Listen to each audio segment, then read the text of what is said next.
Hi everyone, I'm Teacher Andrew.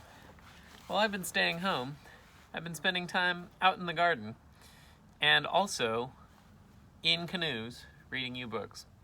Today we're going to revisit William Steig, who is the person who wrote the very first book that I did for Teacher Andrew Reads in a Canoe. It was called Sylvester and the Magic Pebble. This one is called Dr. DeSoto. It's another favorite of his.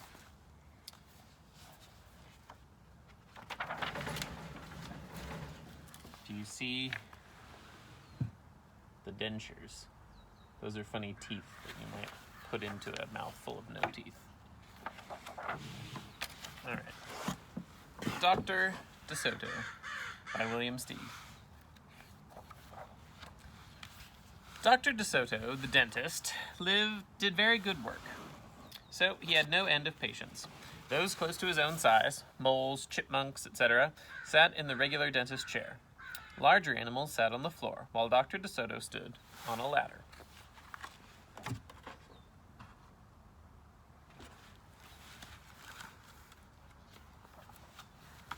For extra large animals, he had a special room.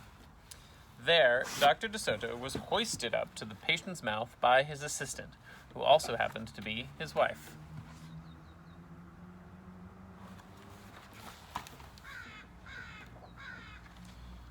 Dr. DeSoto was especially popular with big animals. He was able to work inside of their mouths, wearing rubbers to keep his feet dry, and his fingers were so delicate and his drill was so dainty that they could hardly feel any pain.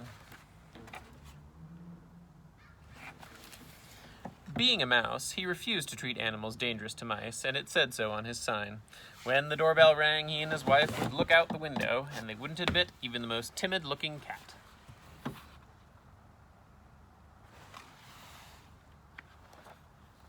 One day when they looked out, they saw a well-dressed fox with a bandage around his jaw. "I cannot treat you, sir," yelled Dr. DeSoto. "Sir, haven't you read my sign?"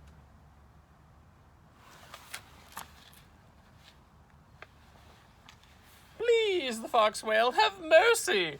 I'm suffering." And he wept so bitterly it was pitiful to see. "Just a moment," said Dr. DeSoto. "Oh, that poor fox," he whispered to his wife. "What shall we do?"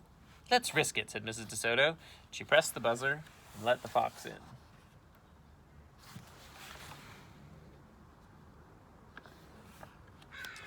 He was up the stairs in a flash. "Bless your little hearts," he cried, falling to his knees. "I beg you, do something. My tooth is killing me." "Sit on the floor, sir," said Dr. DeSoto, "and remove the bandage, please." Dr. DeSoto climbed up the ladder and bravely entered the fox's mouth. "Ooh, wow," he gasped. The fox had a rotten biscupid and unusually bad breath. "This tooth will have to come out," said Dr. DeSoto, "but we can make you a new one." "Just stop the pain," whimpered the fox. Wiping some tears away, despite his misery, he realized that he had a tasty morsel right in his mouth, and his jaw began to quiver. "Keep it open," yelled Dr. DeSoto. "Wide open," yelled his wife.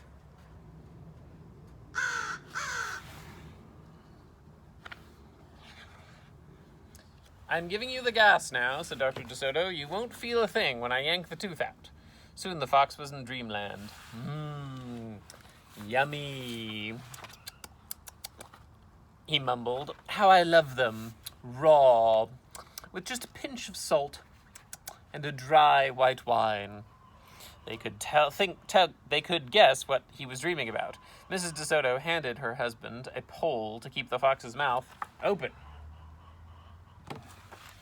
He's dreaming about eating Mr. and Mrs. DeSoto.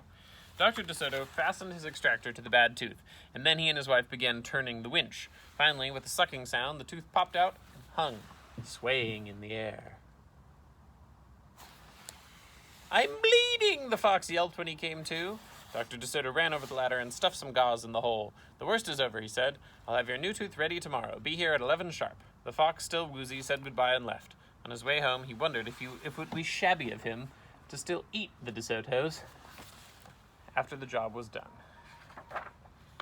After office hours, Mrs. DeSoto molded a tooth of pure gold and polished it. Raw with salt indeed, muttered Dr. DeSoto. How foolish of us to trust a fox. He didn't know what he was saying, said Mrs. DeSoto. Why should he harm us? We're helping him. Because he's a fox, said Dr. DeSoto, and they're wicked, wicked creatures. That night, the DeSotos lay awake, worrying. Should we let him in tomorrow, Mrs. DeSoto wondered. Once I start a job, the dentist said firmly, I finish it. My father was the same way. But we must do something to protect ourselves, said his wife. They talked and talked until they formed a plan.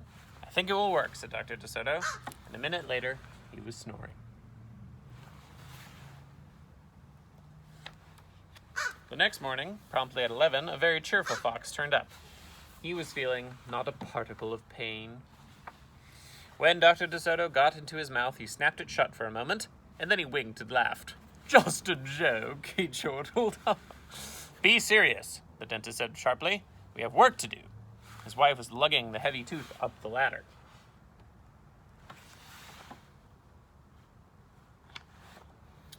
Oh, I love it, exclaimed the fox. It's just beautiful.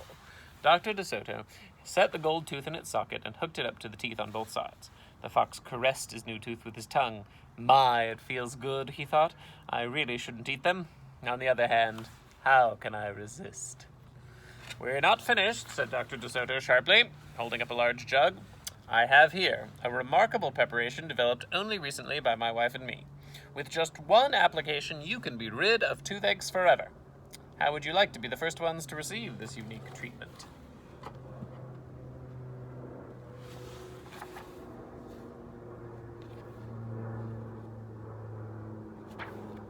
I certainly would, the fox declared. I'd be honored. He hated any kind of personal pain. You will never have to see us again, Dr. DeSoto said.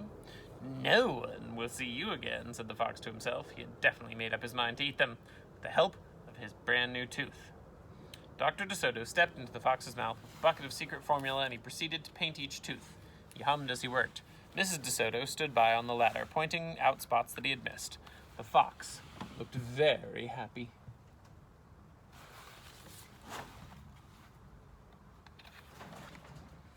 When the dentist was done, he stepped out. Now close your jaws tight, he said, and keep them closed for a full minute. The fox did as he was told, and then he tried to open his mouth, but his teeth were stuck together. Ah, excuse me, I should have mentioned, said Dr. DeSoto. You won't be able to open your mouth for a day or two. The secret formula must first permeate the dentine. But don't worry, no pain ever again. The fox was stunned. He stared at Dr. DeSoto and then at his wife. They smiled and waited, and all he could do was say, "Thank you very much," through his clenched teeth, and get up and leave. He tried to do so with dignity. Sometimes when I read this book to my class, we all say, "Thank you very much," with our teeth clenched. And then he stumbled down the stairs in a daze. Dr. DeSoto and his assistant had outfoxed the fox. They kissed each other and took the rest of the day off. The end. See you next time.